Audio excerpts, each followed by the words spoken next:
You are locked in to the Cash Flow Show with Dave and Nate, the best place to navigate how to achieve capital appreciation with commercial acquisitions. Here's your hosts, Dave SEYMOUR and Nathan AMARAL. And we're here.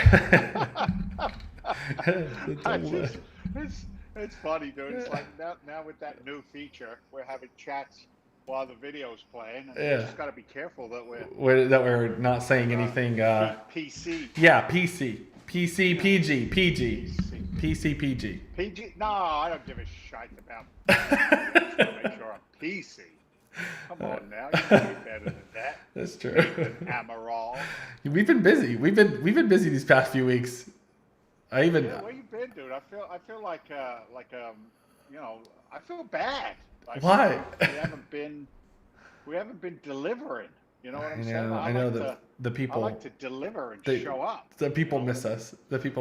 I've had a very extraordinary past few weeks, but today I did do my first handicap. By the way. You did. What? I did my first. You rode a horse? No, I got my golf handicap today. Oh, that's right. You're a handicapper now. I remember. Yeah. That's so good. Look at Tom. No PC with TA. No, come on now. It's all good, Tom Angelucci. Tommy don't mind. He's a good guy.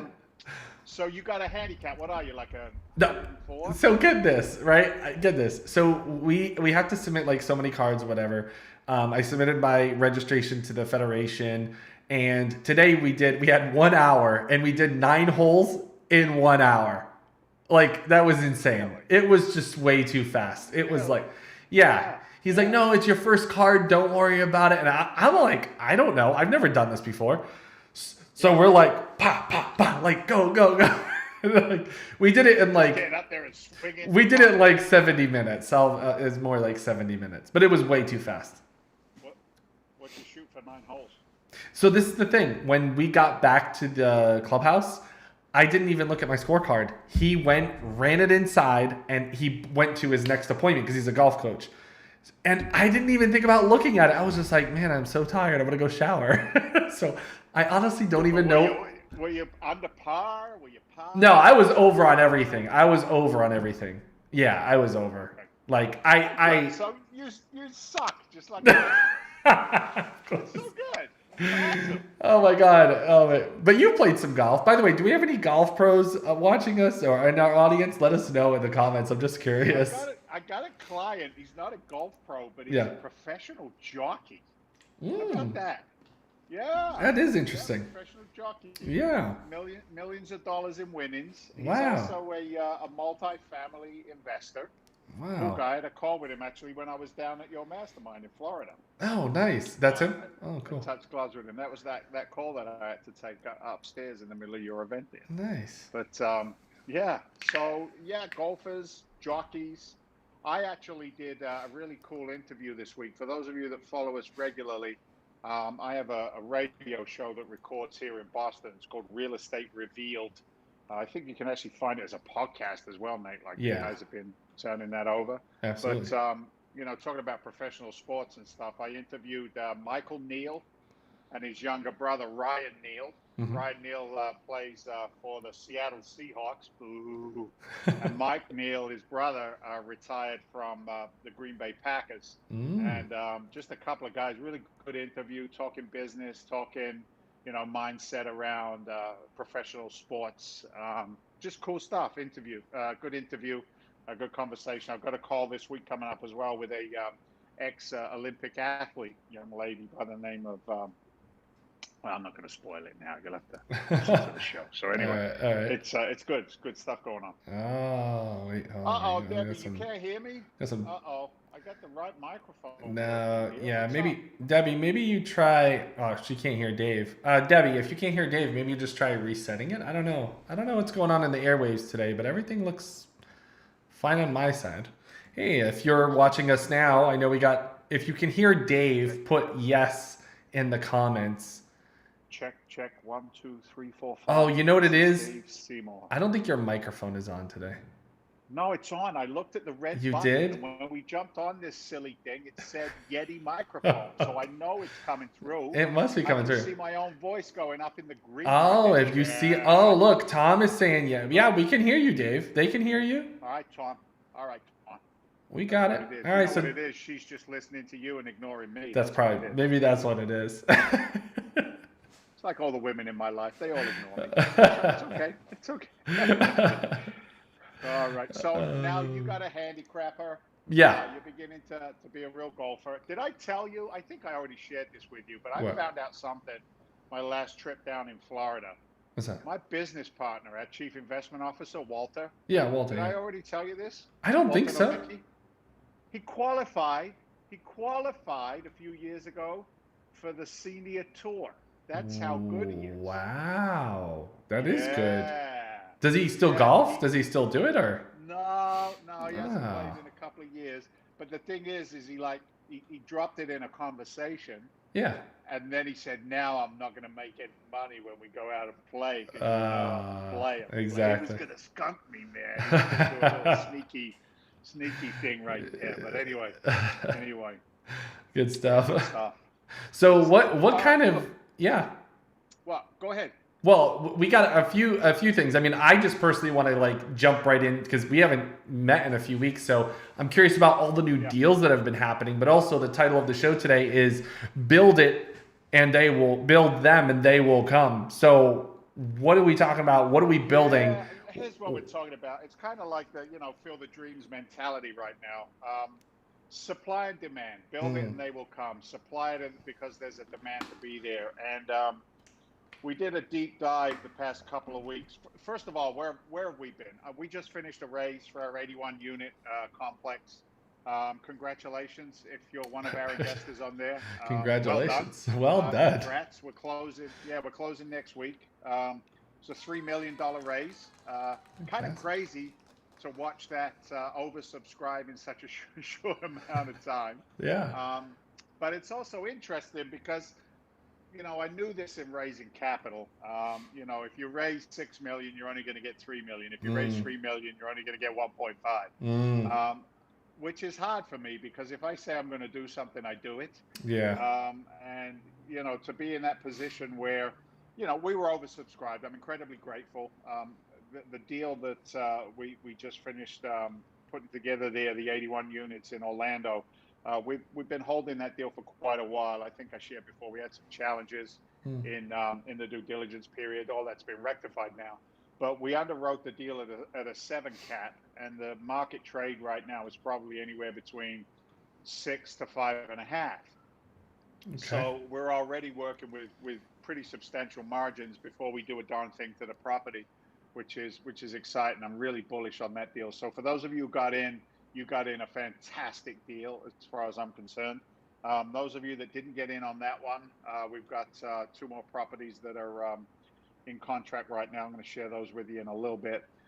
It's all about that supply and demand piece. So we pulled some numbers on multifamily demand and migration and tenancy. It's the second page of that PDF. If you want to pull that up, I'll just run through some of these numbers. It's pretty amazing when you start looking at the data to support what it is that we do. That's not it. Can you pull up that second page? I believe. It says high-level trends fueling multifamily. I believe demand. I can. Oh, we're having technical difficulties today. Oh boy, that's the first page. So I know you can pull up the second page. There we go. PDF. There we go. There you go. Now show me the next page. All right. There we go. There you go. Right there. That's the page. So let's take a look at some of these numbers. This is pretty interesting. So millennials, right? We know who they are. That's my son Robert and all of his friends. Love them, don't love them, whatever your feeling is. They're still not moving towards home ownership. I'm a millennial. They are not inspired. I'm a millennial. No, you're not. Yes, I am. How old are you? I'm a millennial. Yes, I am. I was born in 85. I'm a millennial. Yeah, that's why. Why do you think I'm still not old enough to be your daddy. I was born in 66. No. I'd like to be your daddy. Wait, how old are you? You're not 66. You're 56. I was born in 60. I was born in 66. Yeah. I was going to say, there's no way. I'm 54. So anyway, Yeah. look, the millennials. Yeah. Some of the statistics around that age group are pretty insightful. Student debt is choking them out. Yeah. They're still not inspired to, en masse. The majority is not inspired towards home ownership. And it creates a huge demand for that rental. I think about Robert, right? 26 years old, lives with his girlfriend over in Salem, Mass, and rents. And he's such a microcosm of the macro age group, because I said to him, dude, we got get capital. Come on, let's buy some real estate. Yeah. He's like, Dad, I don't want to be tied down. He said, I work from home now. She works from home now. He said, we might go live in Colorado for a little while. We might go live in California, Florida, wherever we want to go. Yeah. They want to go. So true. So it's like, it's such an interesting phenomenon. And then we start coupling that with the migration of COVID, etc. So anyway, new renter households increased by 10 million over the past 10 years. So approximately, they projected, beautiful, there you go, make it bigger, baby, you got it. So they're projecting 1 million new renters per year is what their expectations are. So estimated 500,000 new rental households per year through 2025, right? However, there's only 300,000 new units built in the past 3 years. So there's a deficit. There's a deficit anywhere between 150,000 to 200,000 rental units that are in demand. Wow. Okay, in demand. So what does that tell us? It tells us that multifamily investing in any area is high on the demand side. This is interesting. Single population is growing. Rose by 15 million above married couples over the past 10 years. So home ownership ain't cool. Getting married ain't cool. What are you millennials doing? What are you guys doing? You evil children. But listen, I'm right up there. Like listen, Dave, I've told people this so many times. I own more properties that I don't live in. It's the truth. Like, I own properties that I don't even live in, don't want to live in. Why? Because I like this remote lifestyle. I like to be jumping here, jumping there. I want to go live here for a little bit. Want to live over there for a little bit. You've done it, man. You've gone from, Fall River to Africa. Yeah. From Africa to you've been everywhere. You bring but I don't want to. You live in the Azores. But I don't want to stop though. Like, my next stop is Thailand and Malaysia and Singapore, Florida. What are you laughing for? Florida's sexy. It doesn't have to be international. It is. No, but. I'm done with America though. I've already been all over the United States. I'm done with the U.S. Like, where did I not go? Montana. I'm done with the U.S. Not like that. At all. Well. Can we get back to real estate? Yes, let's get back. Baby boomers. Yeah, baby boomers. Yeah. Baby boomers. I'm just a baby boomer. I was born in '66, right? Yeah. So I think baby boomers started in '65. So I'm only just right there. So baby boomers are now representing the second largest demographic. This is the first time ever. So there's less of us. However, they're still looking to downsize. Urban apartments.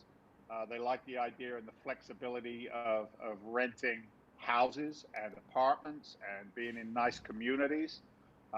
So look, all of this data is pointing to the supply and demand. Build them and they will come. Yeah. The immigrant community in the United States of America is not financially, set most of the time to be able to get home ownership. And yet the immigration rate in our country continues to rise. And I'm not doing the political thing about legal and illegal immigration. But, we have. Well, no, I was just thinking.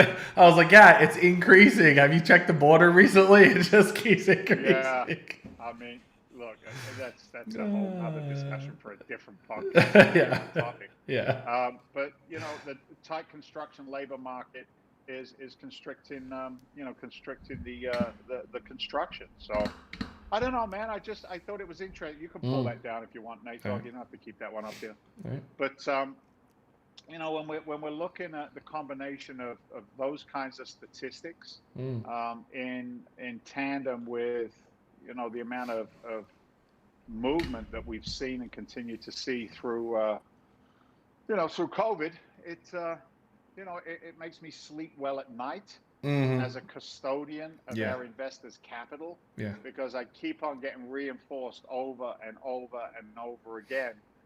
Right place, right time. So, Well, you bring up a good point about the sleeping better at night, right? I was just talking to a woman earlier this week, and interesting enough, she had lost her job during COVID, right? And she said, "Well, I really want to be in real estate." Her and her husband, they liquidated their 401k, and they did buy some units. They bought it themselves. And now, they had second thoughts about expanding that and are looking for other alternative solutions, and more of a passive approach, because they're thinking like, well, what happens if I don't do it right? What happens if I, make a mistake? And what happens if I'm not getting the returns I need, right? And so that's when I mentioned, I even brought up the website. I showed her on a screen share. And I said, well, you got to check out Freedom Venture, because this is a passive approach, right? This is where you don't have to worry about it. You have whatever 20 plus years of experience, on your side to help you get things done. So some people want that. Some people don't want to go hunting for a deal and working with contractors and making sure they're doing a good job. They just say, hey, I have the capital. It's sitting in my 401k, or it's been in this, maybe some type of account, or maybe it's just in a checking or a savings account and not earning anything. And here is a good investment where you can be a passive investor in a multi-unit complex. Yeah, look, man, it's there's no right or wrong, right? It's left or right. Mm-hmm. What is any one individual's DNA, aligned to do? But you got to think about it. 10,000 hours is the average that you need to be an expert at anything. Right? Mm-hmm.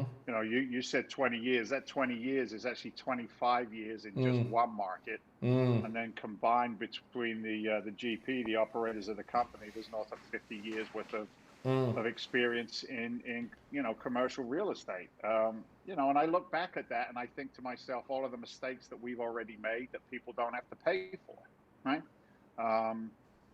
Again, no right or wrong. If you want to be the individual who's exposed in business, then it's okay to be the owner and the operator, the insurances, the exposure, the process. Do you understand all of tenant law by state? Do you understand construction from ground up to repair? How are you doing with all the building codes in the state that you're investing in? Are you compliant? Do you have lead paint violations? Do you have asbestos violations? Do you have mold issues, as we've dealt with in the Florida market, right? Mm-hmm. Can your building supply a clean bill of health? How are you doing on your ESG standards? What are you doing with regard to green building and green structure and environmentally safe and sound communities? What are you doing to build a good solid tenant base, where the communication between tenants is loaded with positivity, not negativity? How's your marketing team? How's your property management team? Once you buy the asset and you turn it over, how are you doing with regard to putting the capital stack together? Yeah. Are you using Freddie and Fannie first lien position? Are you doing mezz financing? Are you putting some bridge in there? Are you using private equity? If you're using private equity, are you using it according to the Securities and Exchange Commission rules and regulations of pooling capital? Do you have a pre-established relationship with your investors? Are you a 506C, Reg D? Are you a Reg A? What kind of fund are you running? Because if you can't, see what I'm saying, man? Yeah. Hours and hours Overwhelmed. and hours and hours. All right, overwhelmed. Yeah. And look, I don't say that to be a smart ass. I say it to educate. Right. There's a lot in place there. Look, it's a decision. A cool story. Gentleman came in on the 81 units with us this week, and he heard me on a podcast. Real cool guy, originally from New York, now lived out in Utah. In New York, he was in construction. Went out to Utah, continued in construction. But high net worth guy, exited out of one business, real good. And it was funny. He said to me, he said, I reached out to you after hearing you on this other guy's podcast. He said, because I really resonated with the simplicity of how you delivered the deal. He said, I resonated with the ground up mentality in the sense of myself and Walter both started, with a construction background and moved into investments and taking care of other people's money. He's done $250 million worth of transactions in Florida. I probably got, I don't know, 50, 60 million, if not more, of transactions underneath my belt over the years. And he said, I resonated with you. He said, I like the simplicity of it. And then it was funny because he said to me, I was pretty amazed that I could actually get you on the phone. Yeah. And I just said to this guy, I said, John, I'm a custodian and a steward of your capital, brother. Does the deal make sense? Do you like the company? Because you invest in with us rather than on a deal-by-deal basis. You're really investing with us as the operators of that transaction. I want to keep it simple. What we do is not simple, but how we do it is proven, duplicatable. We've got a couple of projects that we're looking at right now, not the ones that are under contract, but a couple on the horizon. We're pretty excited about what we're going to be launching in the next 4 to 6 weeks, we think. Absolutely a huge necessity in our field. So I'm excited to do a little bit of a reveal on that one. Actually, it could very well be a national reveal rather than a local reveal. So what is the difference, though? What do you mean by that? Well, what we're about to embark upon is we'll get national recognition. Although we're primarily in the Florida market, the strategy that we're anticipating deploying is it's very unique. It solves a lot of issues. Because think about it, man. It goes all the way back to day one. What do? We're real estate solutions providers. Remember that line that they gave us in training day one? Right?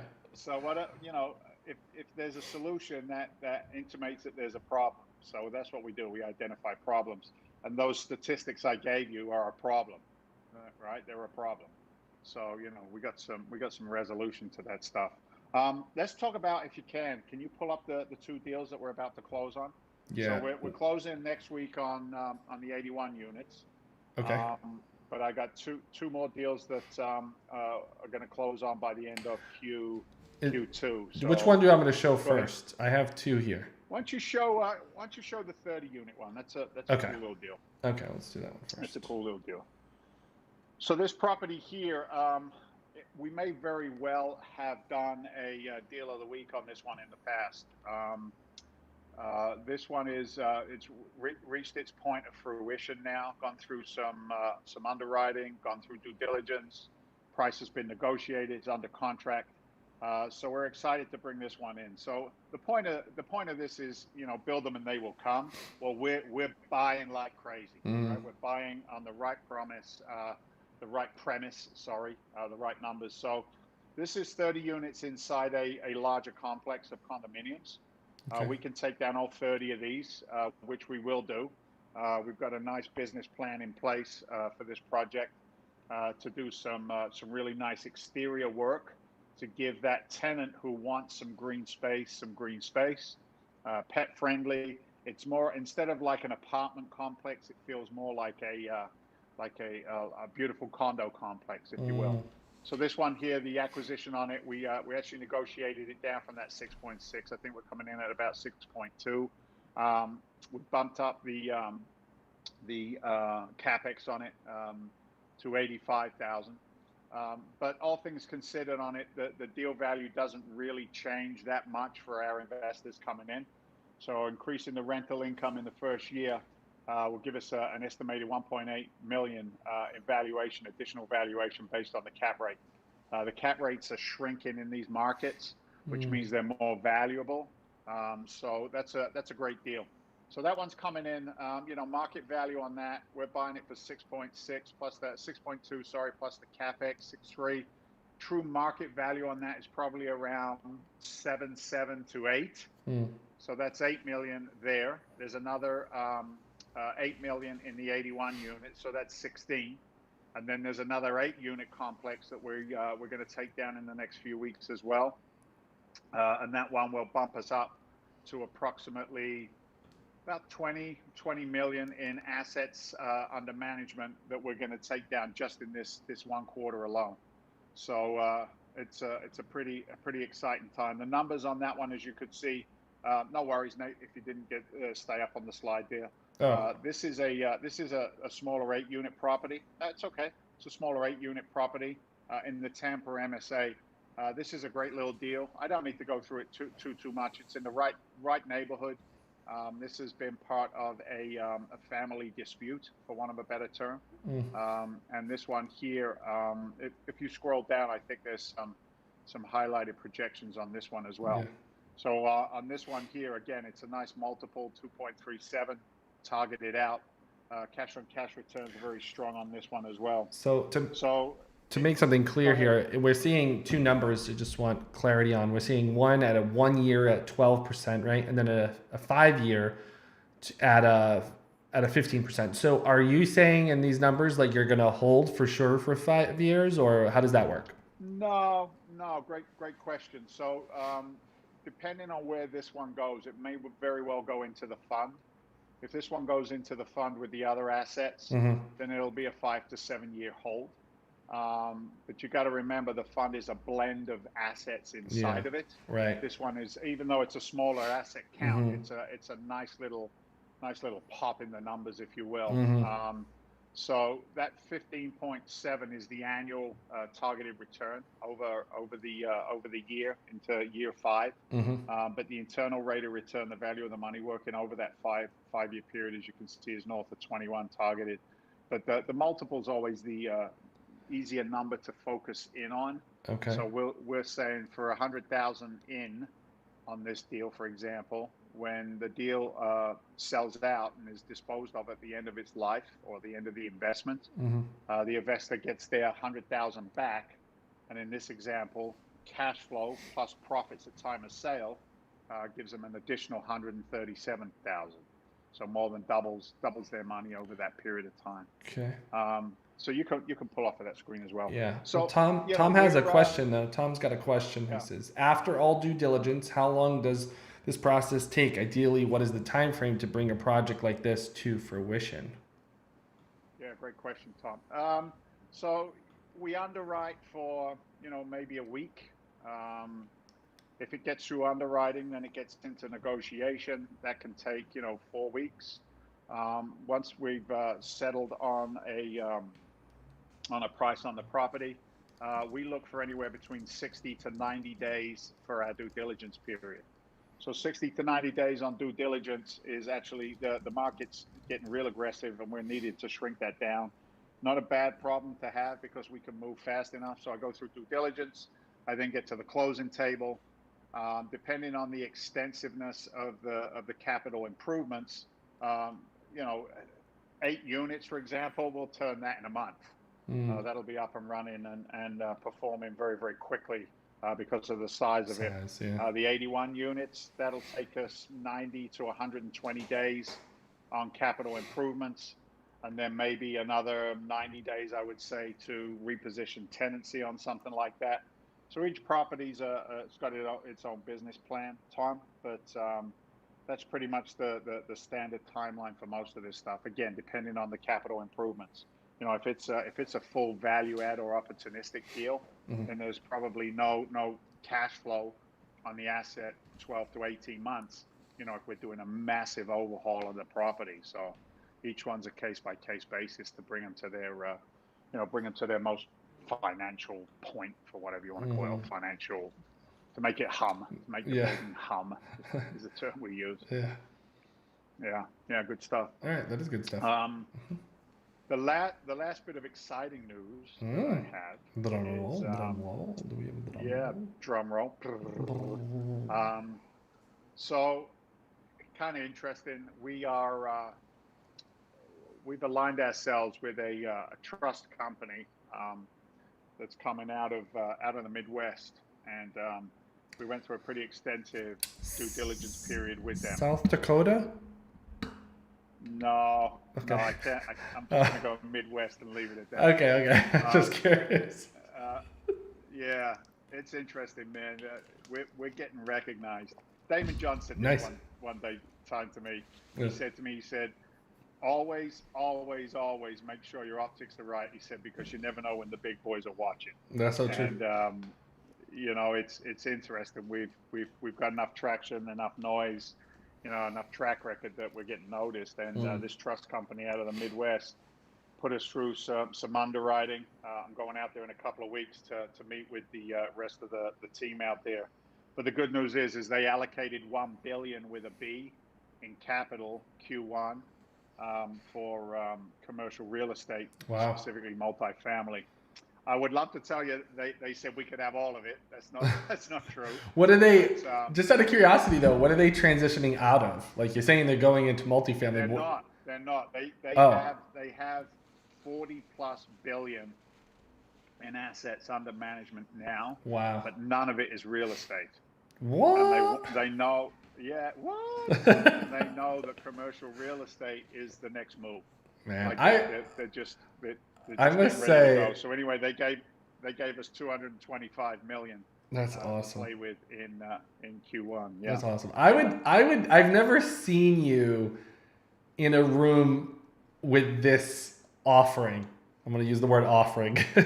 Yeah. That would be so interesting to see some point, man, because it's just a whole different. You know what? Yeah. Like I'm thinking about your structure and your clothes. It's running through my mind. Yeah. You know what it is. They're just people, dude. Oh, true. Yes, just but people, man. yes, no, I get you. but the I know where you're going, 'cause positioning, I've had it too. No. but the positioning is. I'm sure your first time you walked in there, you told them, 343. Just joking. No, I'm just saying, like, there's a different positioning in that conversation, and you have to draw the curtain on the old script and transition into a new script and a new presentation, and that conversation is very different. And so anyway, I just think about that's insightful, dude. It is. And Yeah. you know what it is? You end up assimilating. Right? Mm-hmm. You're the common denominator of the 5 people you hang around with the most. Yeah. So I have not been spending, and this is no disrespect to anybody, I haven't been spending my time in a single family place. Yeah. I haven't been spending my time in, bullshit in a box for $1,000 education space. You know what I mean? Yeah. I'm not telling people to go wholesale houses because that's the easiest way to make $5,000. That world is gone. Yeah. I've grown up. Right. And again, I don't mean that in a disrespect. In a bad way. I'm playing in a different. But listen, it's like, I mean, if you look at it like a gym, you're now, what do they call that? That's not bench pressing, is it? Pull-ups? Benching? Yeah. You know what I'm doing? I'm driving the fairway about 380 yards right now. There you go. You're driving. Let's. You slice it into the woods. I only did that twice today. Exactly. That's the best way to put it. Yeah. Yeah, it's definitely a different conversation. And you know what's crazy? They want me there. Yeah. They fly me there. Of course. They take care of me when I get there because heck yeah. They've got the money, but they can't spend it. They can't find what we had, right? Build them and they will come. Right. So it's an exciting time for us at Freedom Venture. It's a good time to get involved with us as well. It is good times. Coming in early in the process, yeah. That is all great. That's all good news, man. Exciting news for sure. Congratulations. That is awesome news. Good stuff. All right. Well, thanks everybody for joining in and sharing your questions and comments. And by the way, if you ever have any more questions or comments or want to get involved, you can get over to freedomventure.com and get on the phone with Dave's team or Dave himself, maybe. 781-922-4418. That's the number. Give him a call. All right, everybody. Thanks so much, and we'll catch you next week. See ya.